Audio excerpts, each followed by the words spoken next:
Bueno, entonces ya vamos a iniciar con la sesión, si les parece. En la primera parte, que Kevin va a hablar sobre la parte de teoría de contenedores, pero la parte que es teórica de redes en contenedores.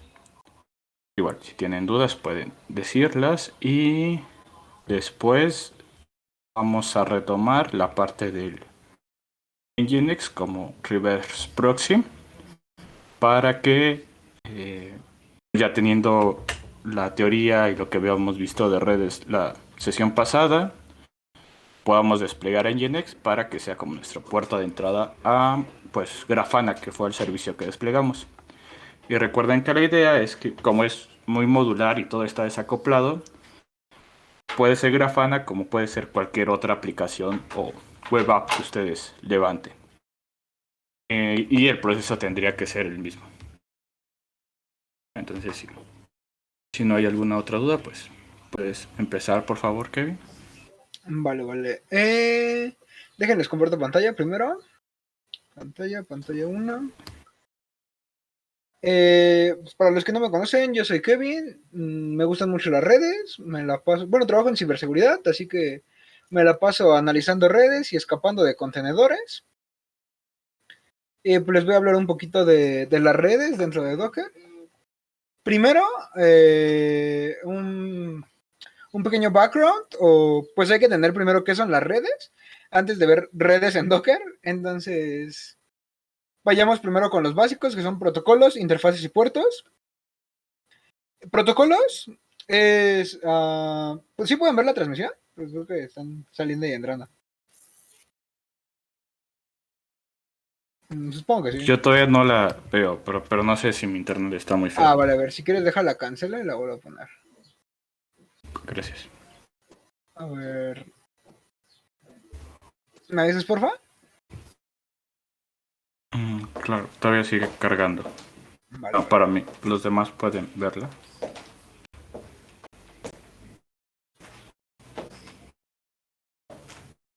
Yo antes la veía y ahorita también se me quedó cargando. Pero Una eriza.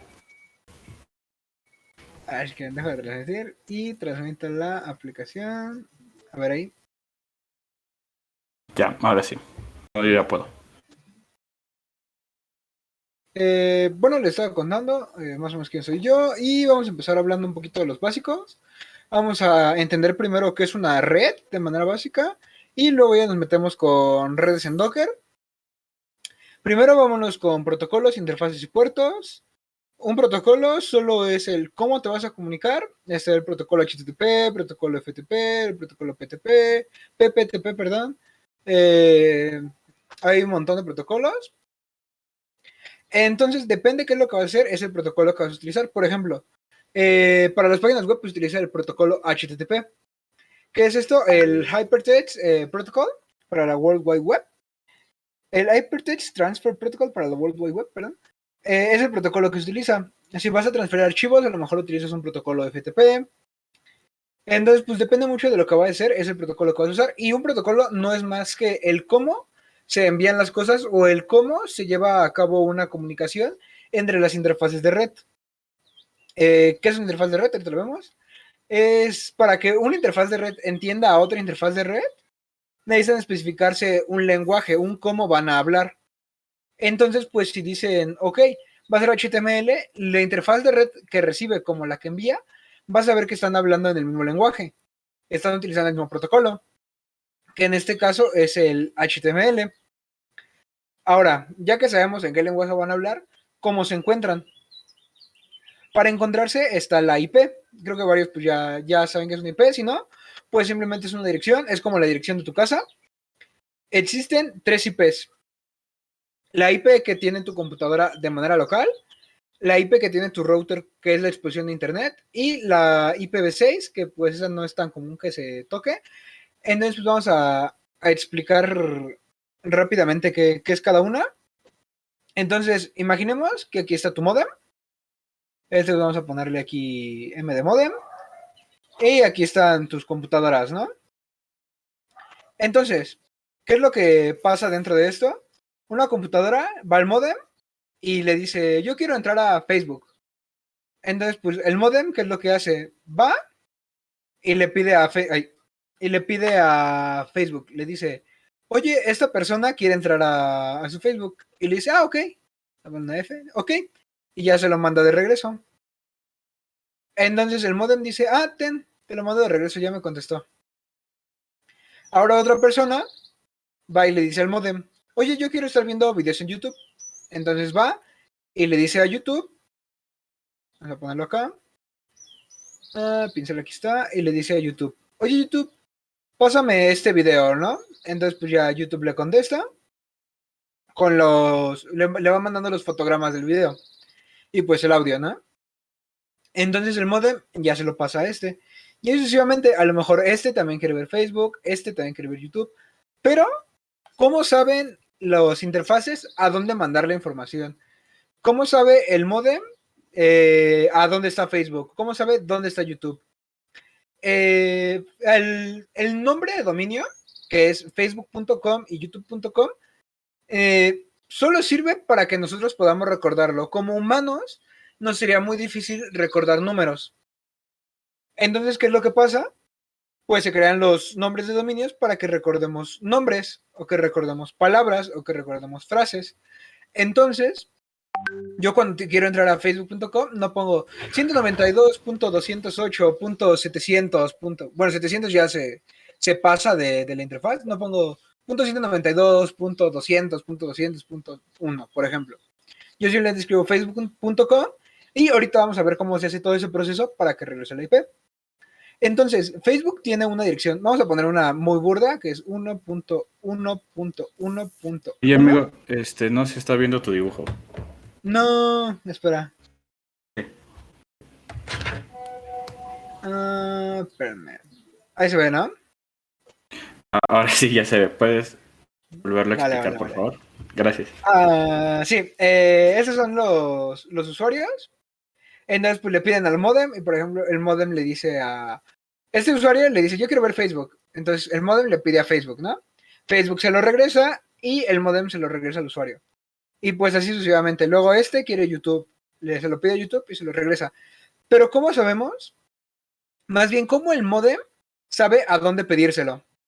Entonces, ¿cómo el modem sabe que se lo tiene que pedir a Facebook? ¿O cómo el modem sabe dónde está Facebook? Para eso son las IPs. Por ejemplo, aquí vamos a ponerle 2.2.2.2. Y el modem va a ser vamos a ponerle un número. 3.3.3.3. Estas IPs, pues, obviamente, nada que ver con el mundo real. Simplemente son explicativas. Entonces, esta persona le dice al modem, ok, pídele a Facebook que me mande esta publicación, por decir algo. El modem se lo pide a Facebook, Facebook lo regresa, pero el modem le dice, oye, 1.1.1.1, pásame una publicación. Entonces Facebook no recibe una sola petición, recibe millones. Entonces Facebook dice, ok, esta publicación me la mandó esta IP, el 3.3. Entonces dice, ok, entonces esta publicación se la voy a mandar al 3.3. Ahora el modem se lo pide a YouTube, oye, 2.2, mándame este video. Y YouTube se lo manda, ok, 3.3 me pidió este video, se lo voy a mandar. Y así es como se identifican con los números de la IP. Entonces, YouTube, así tenga millones de peticiones, nada más tiene que buscar la 3.3 y mandársela a ese. La IP también está escrita en números para que nosotros como humanos la entendamos, porque realmente son bits. La representación de la IP simplemente es para que nosotros como humanos la entendamos. Porque YouTube no dice, yo se la voy a mandar a la 3.3. YouTube dice, yo se la voy a mandar a la 10100010, etcétera. Entonces lo hace en forma de bits. No es como que esté buscando de manera física un 3.3. No, es a nivel de bits. Y ahora, pues muy bonito, le manda a Facebook, Facebook se lo manda, YouTube se lo manda. Y ahora, como el modem sabe a cuál de los dos le toca cada cosa. Entonces, estas IPs son públicas. Estas IPs, la del modem, vamos a elegir otro color. Estas IPs, la del modem, la de Facebook y la de YouTube, son públicas. ¿Por qué son públicas? Porque puedes acceder desde cualquier parte hacia ellas. no tienes que estar dentro de su misma red. Bueno, estás dentro de su misma red porque el Internet es una red, el World Wide Web es una red global, entonces pues técnicamente estás dentro de la misma red, pero no tienes que estar dentro de una red local, no tienes que estar dentro de las oficinas de Facebook, o no tienes que estar dentro del data center de Facebook, dentro del data center de YouTube. Entonces, estas están expuestas a Internet y tú puedes visitarlas desde cualquier parte del mundo. Por eso es una IP pública, porque pues, como el nombre lo dice, es pública, puedes acceder desde cualquier parte del mundo. Pero ahora el modem tiene que decidir a quién le toca cada cosa.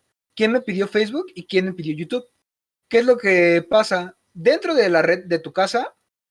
Que supongamos que esta es la red de tu casa. Hay más IPs y esas IPs se llaman IPs locales. Entonces aquí tenemos, vamos a ponerle nombres muy burdos, la 1, la 2, la 3 y la 4. Que igual pues, una IP nada que ver con esto, son cuatro números del 0 al 255, son octetos. Pues nada que ver con esos números. Ahorita vamos a ver de qué rango a qué rango pueden ir las IPs. Entonces, pues, yo como número 1 le digo al modem que me pase Facebook. Facebook se lo manda y me lo manda de nuevo. Y el modem ya sabe que me lo pidió el número 1. Ahora yo como número 2 se lo mando, va a YouTube al 2.2, el 2.2 se lo regresa al 3.3 y el modem ya sabe que se lo pidió la IP 2. Entonces eso es lo que está pasando. El modem le pide, le regresa y el modem utilizando las IPs locales, que es la 1, 2, 3 y 4, sabe a dónde mandárselo. Eso es básicamente el funcionamiento de las IPs, para eso sirven. Y los protocolos, pues al final solo es definir el lenguaje. Por ejemplo, no es como tal el lenguaje, es la forma de cómo se van a comunicar las interfaces, que es el modem, cómo se va a comunicar con YouTube. Por ejemplo, si yo me voy a conectar a Wikipedia, estoy utilizando el protocolo HTTP. ¿Por qué el HTTP? Porque es una página de internet. Si yo a mi interfase de red o a mi modem le digo, me voy a comunicar con Facebook utilizando el protocolo HTTP, él ya va a saber la forma de cómo se va a estar comunicando entre esas dos. Pero, por ejemplo, si yo le digo, me voy a comunicar con el protocolo FTP, pues no va a saber qué están hablando. O sea, no me va a botar un error. De hecho, podemos hacerlo. Podemos entrar a Wikipedia, por ejemplo.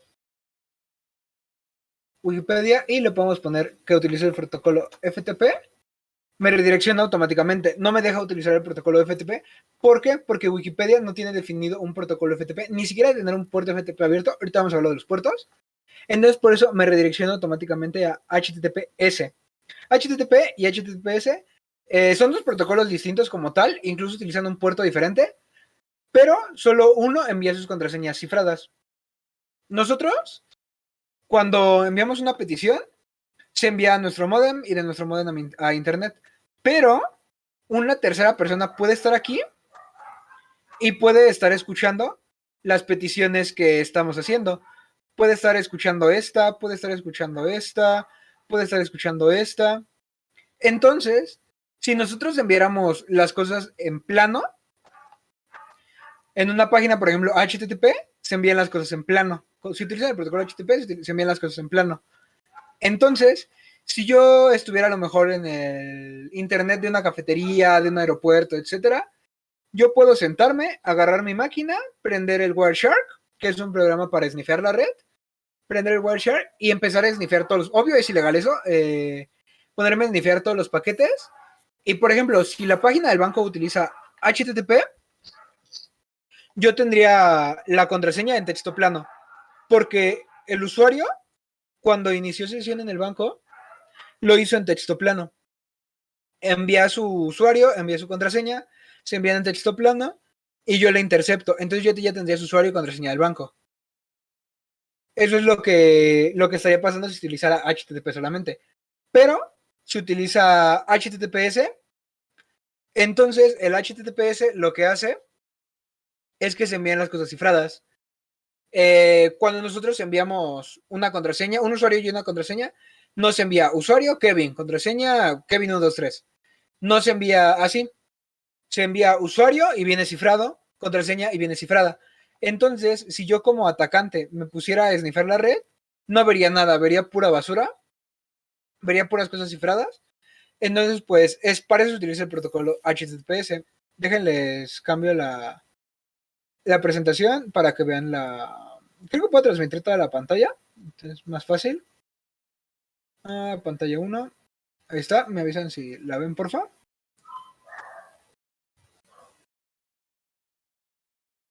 Ahorita estoy viendo el PDF, amigo. Va. Entonces, pues eso sería básicamente los protocolos, los puertos y las IPs. Entonces, pues es lo mismo de aquí, solo que pues ahorita se los expliqué. Vamos a ver la topología de Docker. Los arquetipos que tiene Docker son 4 principalmente. Y vamos a empezar ahora sí ya con redes en Docker como tal. Primero tenemos el contenedor cerrado. ¿Qué es esto? Un contenedor cerrado es un entorno aislado que solo tienen acceso a la interfaz de loopback. ¿Qué es una interfaz de loopback? Una interfaz que te está apuntando hacia ti mismo. Entonces, no sé si ustedes hayan programado una página web en local, que hayan hecho su HTML y para abrirla le pongan localhost 2.80 o 127.0.0.1. Eso es una interfaz de loopback. Te estás apuntando a ti mismo hacia el host local 127.0.0.1 es la IP local, entonces te estás apuntando a ti mismo.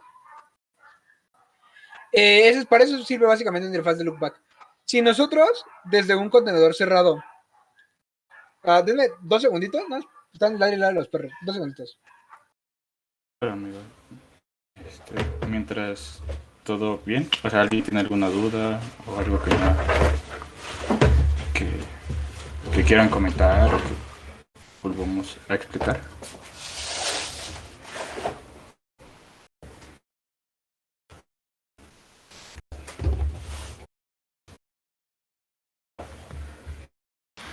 Oye, ¿crees que puede rolar algunos recursos para poder indagar un poco más sobre esto de las redes? Yo la verdad soy apenas primerizo en esto y me estoy familiarizando con los conceptos, pero pues como que me estaba llamando la atención y me gustaría indagar un poco más. No sé si pueda rolar por ahí unas páginas. Algo que sería bueno para indagar un poco más. Porfa. Sí, al ratito subimos el título del libro. Y seguro Kevin tiene más bibliografía que yo. Ajá, sí. Les paso el ratito la bibliografía. Tengo 2-3 libros que están muy buenos. Entonces, pues ahorita acabando la clase los busco y se los paso. Pues está muy interesante todo esto de las redes. Entonces, pues si les gusta, y pues igual es un campo muy amplio. Se pueden dedicar un montón de cosas. Un contenedor cerrado o closet container, como le está diciendo, es un entorno aislado, pero que tiene una interfaz de loopback que se está apuntando hacia sí misma. Entonces, una interfaz de loopback es como le estaba diciendo cuando tú programas tu primera página web y escribes en un navegador localhost 80. Ahorita, pues, como no tengo ninguna página web, pues no me va a cargar. Pero pues, si alguna vez han programado una, pues aquí es, en localhost. O también muchas veces lo hacen en 127.0.0.1, que al final es exactamente lo mismo. Localhost solo es un alias a esta dirección IP, que es tu dirección IP local, la de la máquina. Eso es básicamente lo que pasa. Lo que tienen este tipo de contenedores es que no tienen salida a Internet. Internet es la infraestructura de la red. Internet es una red global que está constituida por millones de servidores y millones de equipos interconectados. Se están interconectados mediante cable. Todas las conexiones de red son alámbricas, hay cables que van por el mar. Entonces, pues es como una red interna, pero muy grande. Ese es el Internet. Entonces, si yo en un contenedor cerrado me trato de conectar a google.com, no me va a dejar. De hecho, aquí viene el ejemplo. Bueno, aquí viene cómo crearlo. El docker run -rm net, le ponemos known, que es un contenedor cerrado, y pues las interfaces, ¿no? Y aquí es lo que es interesante. Ping -w a la dirección 8.8.8.8. ¿Qué dirección es esta? Los DNS de Google. Entonces, vamos a hacer la prueba. Vamos a hacer deja limpio mi terminal. Ping 8.8.8. ¿Qué es lo que está pasando? yo le estoy enviando un paquete de datos a Google y Google me está regresando una respuesta. Yo le estoy diciendo, ¿estás ahí? Y Google me está diciendo, sí, sí estoy. Entonces, déjenlo, lo cierro. Entonces, en un contenedor que esté aislado o en un contenedor que sea el closet container, que solo tiene una interfaz de loopback, no podemos hacer esto. Cuando nosotros le ponemos un ping, por ejemplo, vamos a ponerle a un dominio que no exista, www. Bueno, sin el www, así. Supongo que no va a existir. Vamos a ponerle a un IP X 12.12.34.23. Entonces, esta IP no existe. O más bien existe, pero no podemos acceder a ella. No tiene salida a internet. Entonces, ¿qué está pasando? Yo le estoy enviando mis paquetes y no me está respondiendo. Entonces yo le digo, ¿estás ahí? Y no me contesta nadie.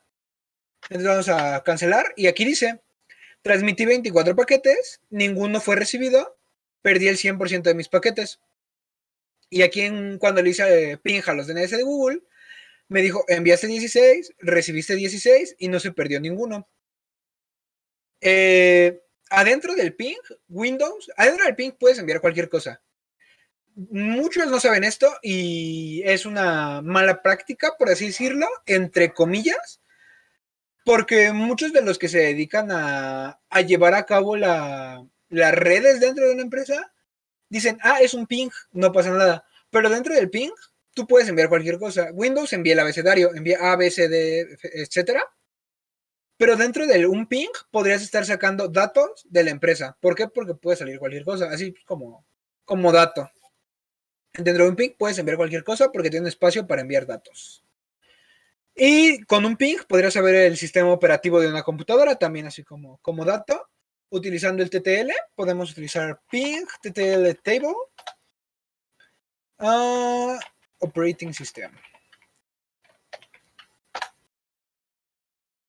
Y, en imágenes. Entonces, por ejemplo, aquí vienen los diferentes TTL. Hay una tabla muy grande, aquí pues solo es un ejemplo. Pero con el TTL podríamos saber qué sistema operativo es el que está utilizando del otro lado de...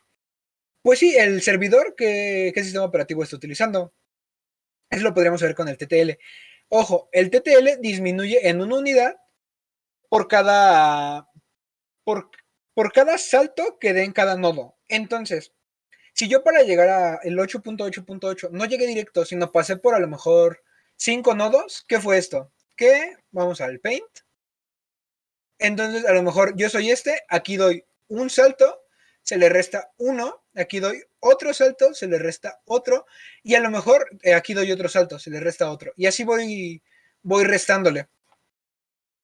Entonces, a lo mejor era un 120 y acabó siendo un 116. Se pueden ver los saltos, así que pues podrías determinar completamente qué tipo de sistema operativo utiliza pues sí, qué tipo de sistema operativo utiliza el servidor. También pues ahí como dato. Después, pues en un ping, en un closet container, no nos va a responder. Nos va a pasar lo que nos pasó aquí abajo. Se perdieron todos los paquetes. Y pues vamos al siguiente contenedor. Cuando utilizas un contenedor cerrado es cuando pues, no necesitas que tenga acceso a la red. Si lo que estás haciendo en Docker no necesitas que salga a la red, pues no tiene sentido utilizar un contenedor que sí lo tenga, porque solo te estás exponiendo pues de gratis, por así decirlo. Entonces pues vamos al siguiente contenedor, que es el Bridget Container. Aquí ya no solo tenemos la interfaz de loopback, también tenemos la interfaz privada. Esta interfaz de loopback es la misma, es idéntica, en todos los contenedores va a ser la misma, no va a cambiar. Es la interfaz que te apunta a ti mismo. Es la interfaz que te apunta a localhost a 127.0.0.1.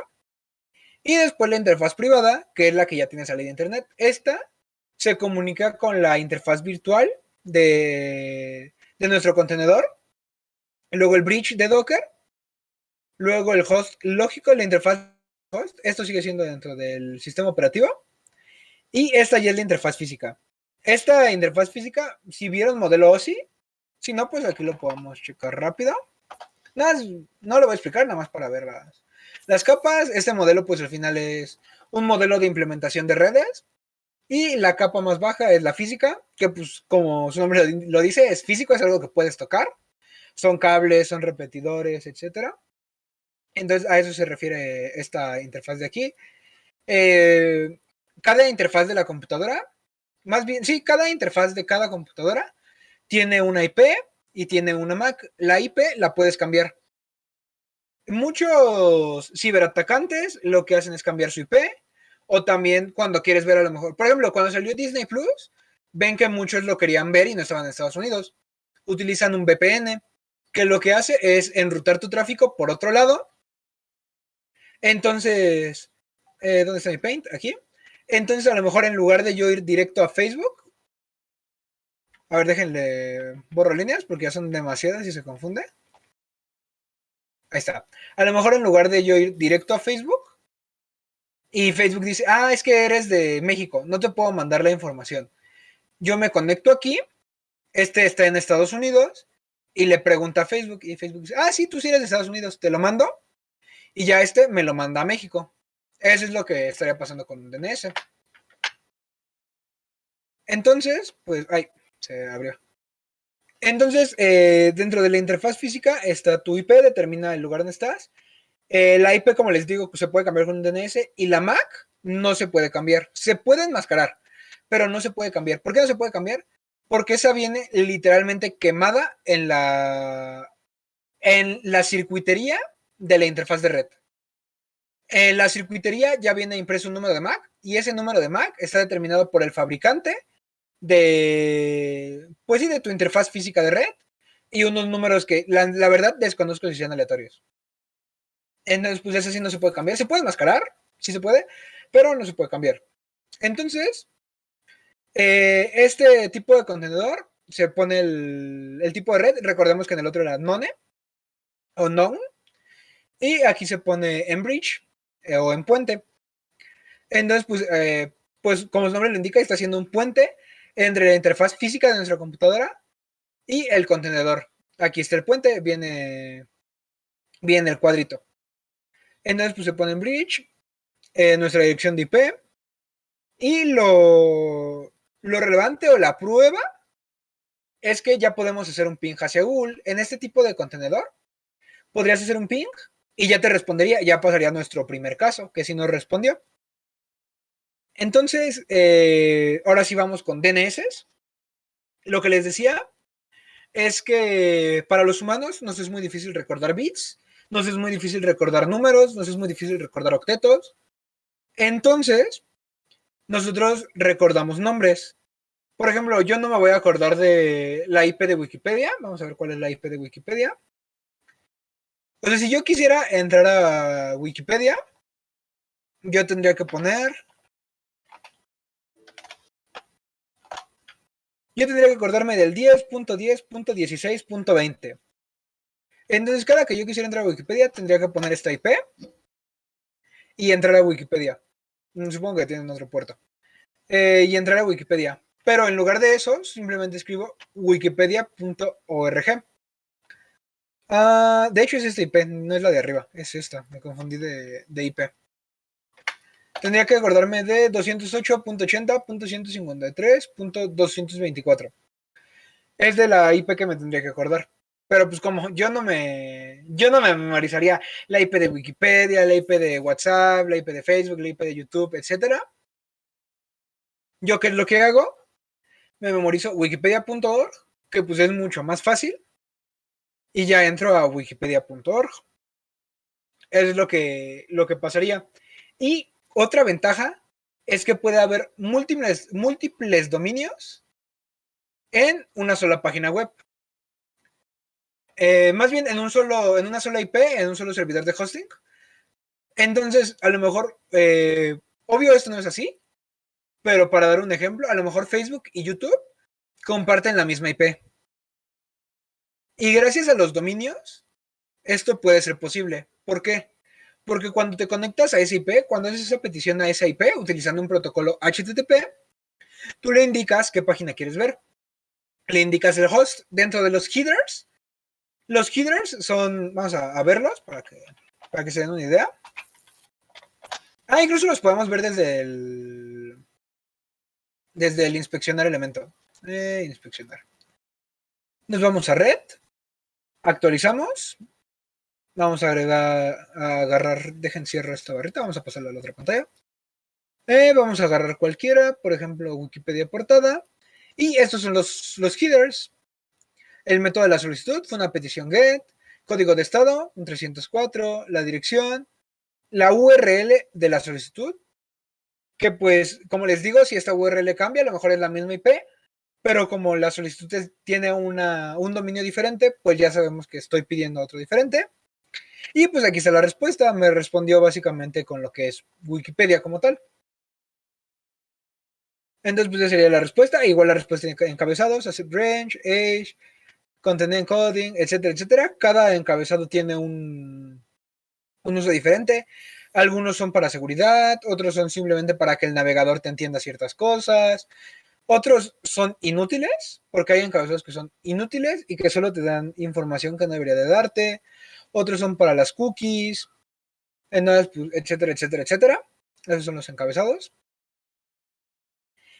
Y por eso es posible tener dos dominios dentro de una misma IP. Entonces, cuando resolvemos una IP, por ejemplo, aquí en Wikipedia yo resolví la IP y si vieron, me mandó a Wikimedia. Desconozco si compartan la IP realmente, pero supongo que sí. Entonces, como yo no le estoy especificando el dominio hacia dónde me estoy dirigiendo, pues me interpreta el de Wikimedia.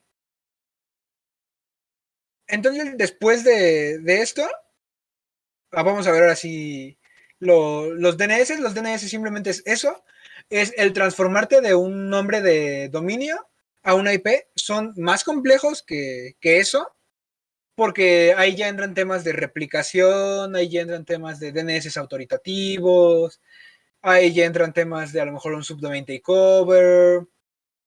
Es un poquito complejo, pero vamos a tratar de hacerlo entendible. Entonces, ¿de qué se encarga un DNS?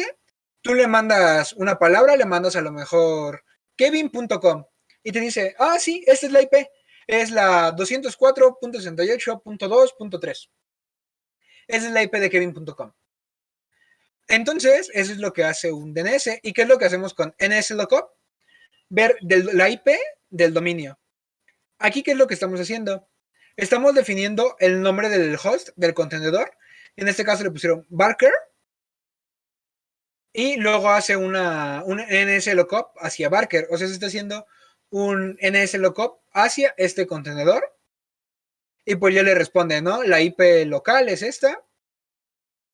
Y pues ya le dice Barker, tiene esta IP. Entonces, pues, es lo mismo que si nosotros lo ejecutamos aquí. Por ejemplo, pues como lo hicimos con Wikipedia, ahora vamos a google.com. Y pues ya nos responde, ¿no? Esa es la IP de Google. Ahora vamos a ver qué pasa si la ponemos. Y pues nos lleva a google.com. De hecho, si ven, hasta la barra de navegación nos mandó la dirección de google.com. Entonces, pues eso es lo que hace básicamente el NSLookup. Simplemente resuelve la petición DNS de una dirección a una IP. Entonces, después aquí tenemos otra directiva, que es el DNS y el DNS Search. Aquí el DNS, ¿qué hace? Selecciona nuestro servidor primario de DNS. ¿Qué es esto? Nosotros, para resolver el nombre de dominio el nombre de dominio en una dirección IP, pues tenemos que preguntarle a alguien, ¿no? No es como preguntar al aire y nos responden. Tenemos que preguntarle a alguien. Entonces, aquí le definimos a quién vamos a preguntarle. Dentro del mundo hay muchos servidores de DNS, entonces le podemos preguntar a muchos. Es como si le preguntaras la dirección de la ferretería o la dirección de, no sé, de una playa a alguien. Pues hay muchas personas que te pueden dar la dirección de la playa, pero tú decides a quién le preguntas. A lo mejor le preguntas al vendedor de lentes de sol, porque dices, pues él a lo mejor sabe, ¿no? Porque pues, vende lentes de sol. O a lo mejor le preguntas a una persona que iba pasando, ¿sabes? Tú eliges a quién preguntarle. Eso es lo que hace esta directiva. Él selecciona el servidor primario de resolución DNS. Entonces, en este caso, elegimos el de Google. Bueno, en el ejemplo se eligió el de Google, que es el 8.8.8.8, y luego hace un nslookup a docker.com. Entonces, pues vamos a realizarlo. nslookup, y pues preguntamos, ¿no? Docker.com. Y pues ya, nos dice que es la 54, la 3.18 y la 34.294. Son respuestas no autoritativas. ¿Qué quiere decir esto? Un servidor autoritativo es el que tiene, porque al final, si le preguntes al que le preguntes al que vende lentes, le preguntes a la señora de la esquina, le preguntes a quien le preguntes, te va a dar la misma respuesta. Te va a decir, la playa queda aquí a 2 calles. Pero aquí es donde viene la diferencia. A lo mejor tú le preguntas por un puesto de tacos y le preguntas al de los lentes. Le dice, disculpe el puesto de tacos. Y pues dice, aquí a 2 calles. Y a lo mejor le preguntas después a yo que sé, a un señor que vende cocos. Y disculpe el puesto de tacos, te va a decir, aquí a 5 calles y luego das vuelta a la derecha. Entonces te dieron 2 respuestas totalmente distintas. Y a lo mejor es el mismo puesto de tacos. Solo que el vendedor se acaba de cambiar de dirección. Uno tiene la dirección más actualizada y el otro tiene una dirección antigua. Entonces, estas 2 personas simplemente tienen réplicas de una dirección. No tienen una dirección autoritativa. ¿Cuál sería la dirección autoritativa? Preguntarle directamente al dueño del local. Si yo le pregunto al dueño del local, yo estoy 100% seguro de que me va a dar la dirección correcta. Es exactamente lo mismo aquí. Una página web determina quién es el DNS autoritativo y a ese es el que constantemente le va a estar actualizando. Si se cambia de IP, le va a decir, oye, ahora google.com ya no es en este IP, cambio a esta otra. Y va a decir, ok, y lo actualiza en el momento. Pero después, todas las personas, o en este caso todos los DNS, todos los servidores de DNS, le tienen que ir a preguntar, oye, disculpa, ¿dónde está la nueva dirección de Google? Y él dice, está aquí. Y ya lo guardan en sus registros. Es lo que pasa. Cuando es no autoritativo, es que no son los principales, no son los servidores principales. Cuando es autoritativo, es que es el servidor principal. De hecho, si quieren ver cuál es el servidor principal, hay una bandera dentro de nslookup. Las banderas es cuando pones un signo de menos y cualquier otra cosa. Entonces vamos a poner la de H, por ejemplo. Espera, exit. Pensé que la de H era la de ayuda. nslookup, help, supongo. Pero me faltó una. No, desconozco cuál es la bandera de ayuda. Debe de haber una bandera de ayuda. Pero desconozco cuál es realmente. Entonces, pues las banderas simplemente son para especificar más opciones. Si quieres que te respondan solo los servidores autoritativos, pues le pones una bandera. Si quieres que solo te respondan los no autoritativos, pues le pones otra bandera. Ya depende pues de lo que estés buscando. Aquí pues es lo que pasó. Le hicieron un nslookup a docker.com. Ahora vamos a hacer un DNS search. Cuando pones DNS search docker.com, solo vas a estar buscando sobre ese dominio. Vamos a tocar un poquito el tema de los subdominios. ¿Qué es un subdominio? Cuando tú registras un dominio, dígase google.com, tú registraste google.com, pero a lo mejor tú quieres hacer una aplicación de mapas y no quieres registrar otro dominio. Pues bien fácil, pones maps.google.com. Este es un subdominio. Como vieron, me redirigió a Google Maps. Este es un subdominio. ¿Qué es un subdominio? Es el Maps. El Maps es el subdominio y el dominio principal es el google.com. En este caso, el dominio principal es google.com y el subdominio es www. Eso es lo que son los subdominios. Entonces, pues, vámonos de regreso. Si nosotros ponemos el dominio principal docker.com, cuando hagamos un nslookup a registry.hub, se va a hacer un nslookup a registre.hub.docker.com. Se va a agregar como subdominio. Los subdominios siempre van en la parte izquierda de la dirección. Entonces, pues simplemente concatenas, ¿no? Pones registre.hub y luego le agregas el DNS search que estableciste al principio. Después, pues lo mismo. Si le pones dep.mycompany, va a ser myservice.dep.mycompany. Test.mycompany va a ser exactamente lo mismo. myservice.test.company. Va a ser lo mismo. ahora lo que puedes hacer es agregar un host. ¿Qué es agregar un host? Es lo que le está explicando. Cuando haces una resolución DNS, pues simplemente cambias por ejemplo, www.google.com, lo cambias a números. Entonces, cuando agregas un host, le estás especificando a tu computadora, cada que yo escriba test, llévame a esa dirección. Entonces, ¿esto qué es lo que hace realmente dentro de Linux? etc diagonal host. Dentro de Linux existe ese archivo, que es el etc host. Entonces, muchas compañías, ¿qué es lo que hacen? Tienen un dominio que no está replicado en los DNS y lo agregan a su etc host. Por ejemplo, aquí yo tengo el de Docker, el de Kubernetes, etcétera, etcétera. Entonces, si no está replicado en ningún servidor de DNS, lo que hacen es agregarlo a su etc host y ahora cada que yo ponga kubernetes.docker.internal, en mi navegador se va a referir a mi localhost. Cada que yo ponga gateway.docker.internal se va a referir a esta IP. Y así, estas IPs pues son IPs locales, pero yo podría poner IPs de internet. Entonces, pues a lo mejor no está disponible la IP de desarrolladores.google.com, por decir algo, ¿no? Entonces, si yo le agrego a mis hosts, obvio tengo que conocer la IP. Si yo a mi IP le pongo ese nombre de dominio, pues ya me podría dar la dirección. ¿Qué es lo que pasa? Recordemos que una IP puede tener múltiples dominios. Entonces, a lo mejor la IP que teníamos de Google también tiene desarrolladores.google.com.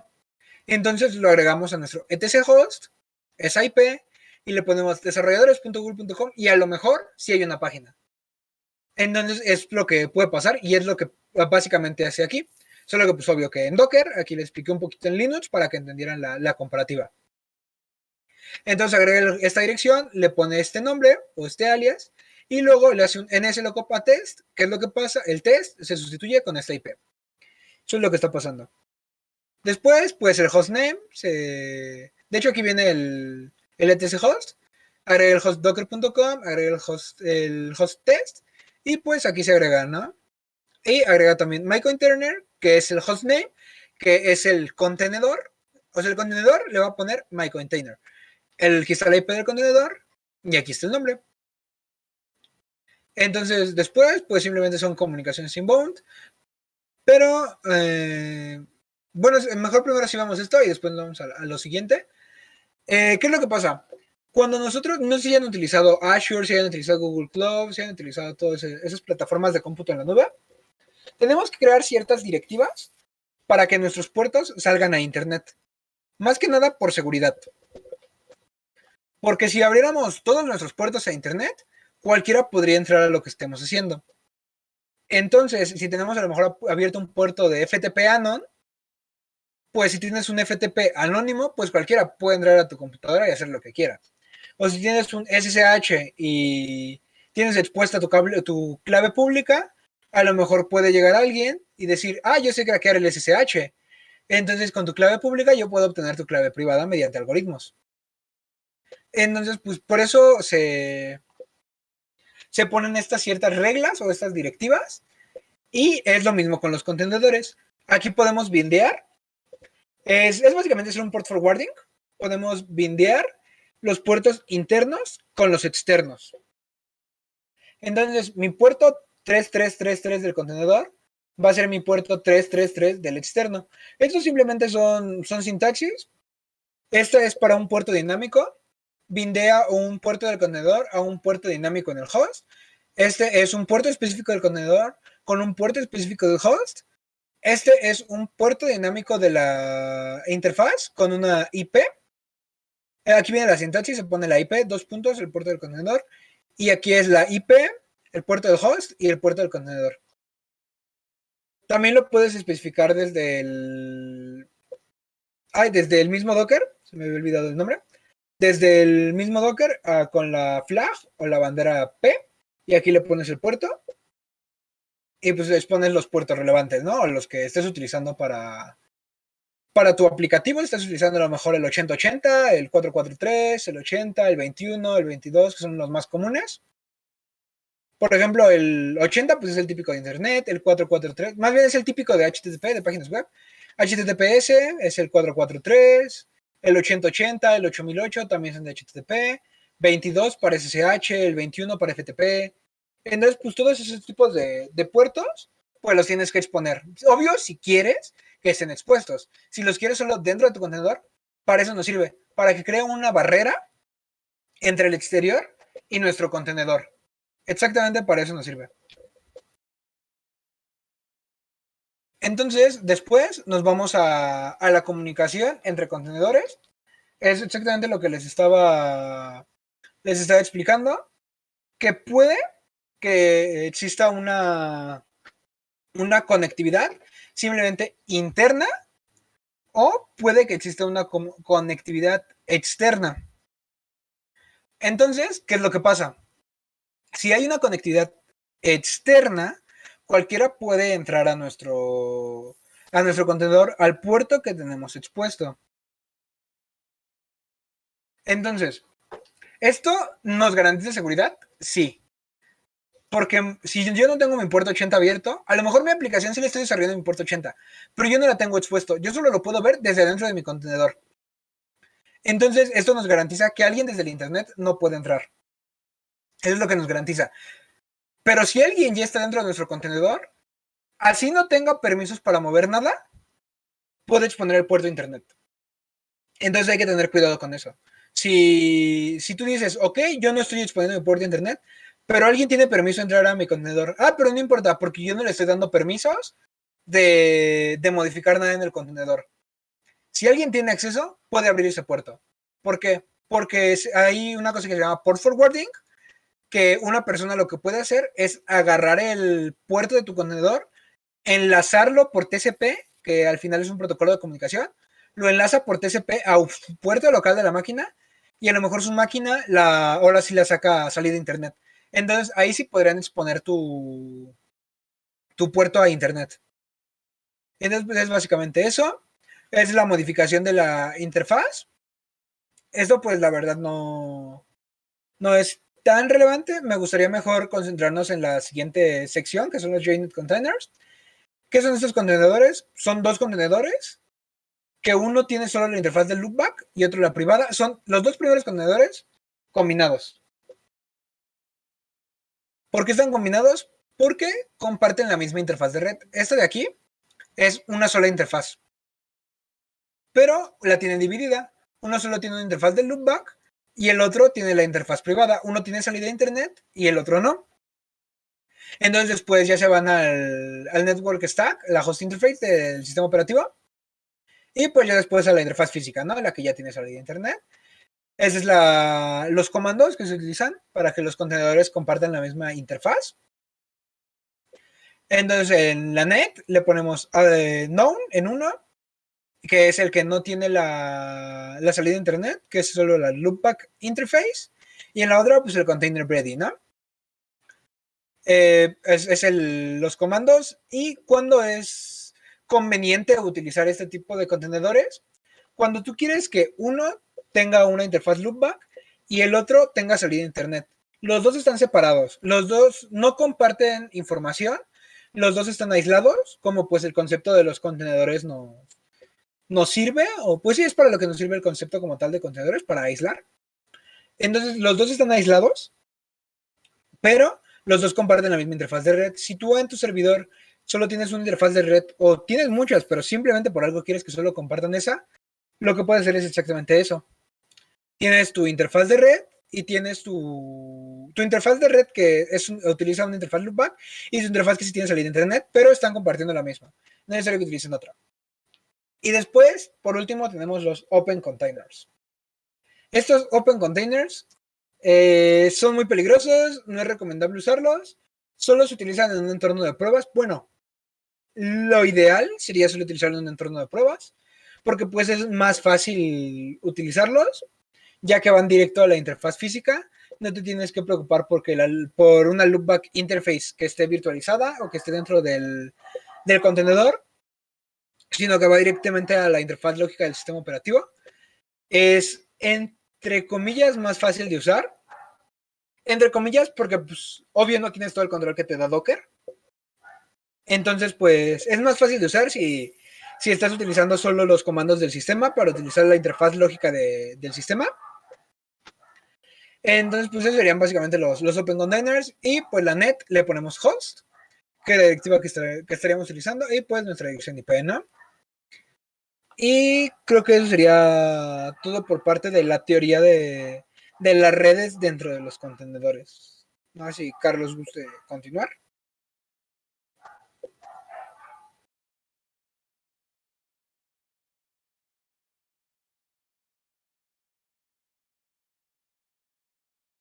Sí, perdón, estaba hablando con el micrófono cerrado. Pues más bien, ya falta poco tiempo, entonces, ¿alguien tiene alguna duda sobre cómo serían los contenedores? Más bien la teoría de contenedores.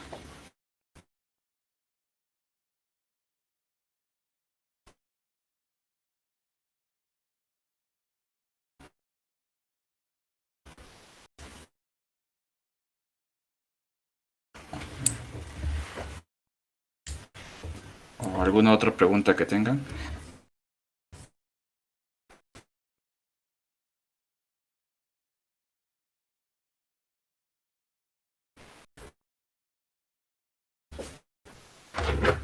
Bueno, entonces,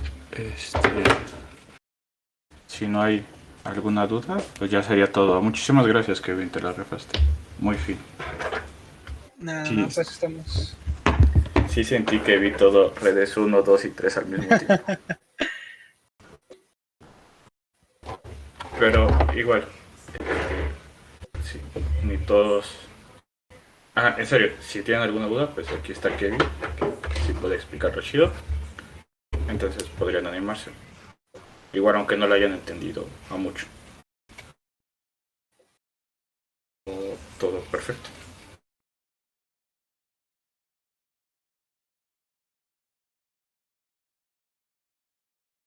Bueno, Kevin. Entonces ya sería todo. Gracias, Kevin. No sé si haya un mensaje, Paul, o ya. Sería todo. No, todo bien, chicos. Pues ya ahorita que terminaron el semestre, espero que hayan estado bien y que no tengan muchas cosas que hacer en la siguiente semana. Si todavía tienen cosas, pues suerte. Y los que no, pues vayan, llámenle a más de sus compañeros para que ya lleguen a terminar el curso. Y pues ya para cursos futuros vamos a hacerlos un poco más cortitos, pero nada más.